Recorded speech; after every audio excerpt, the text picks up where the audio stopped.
back to the book. This is pretty heavy. Truly, the only good officers are the poor gentlemen who have nothing but their sword and their cape. But it is essential that they should be able to live on their pay.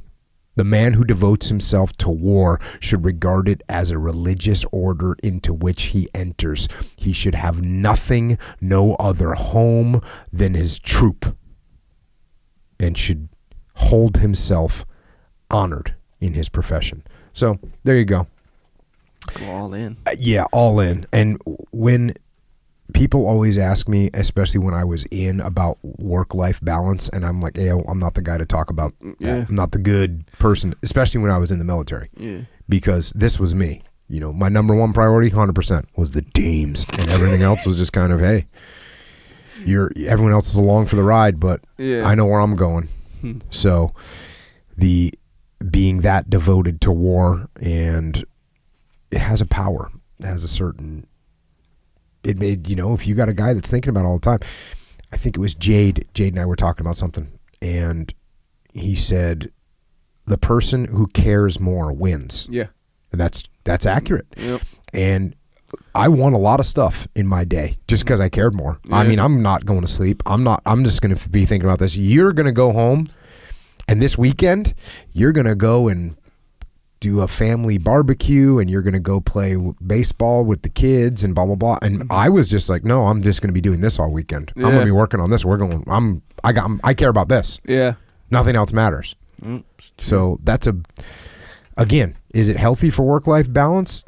No, it's not healthy, except for to say, if you're that committed to your work, you're a committed person, then that means you're trying to take care of your family. That's not necessarily a bad thing. Am I reaching? Maybe. Yeah. I think okay, I'm reaching. That's fine. Marry a good independent woman that doesn't need emotional support from you all the time, so that she understands that was the big thing for me. I think my wife understood that it wasn't meant as an offensive thing. Yeah. Like, I have a job and I really care about my job. Doesn't mean I don't care about you, but my job is right now.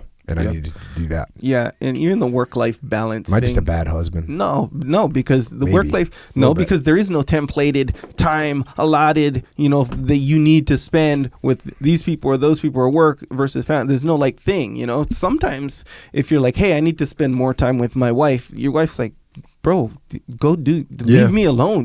We spent the weekend together. Calm down. Go to work or whatever. Some people like that, and it's a spectrum. So work-life balance is it depends on your wife, and in a husband-wife situation. I suppose instead of trying to take a work-life balance lesson out of this, I think the most important thing to take out of this is the level of commitment. Right? If you really want to be successful, I'm not just talking about war. I'm talking about business. I'm talking about life. If you really want to be successful, you gotta get after it. Man. Yeah, and you gotta set the other things aside for now. Yeah, right. Just the way it is. Yeah, yeah. Sorry.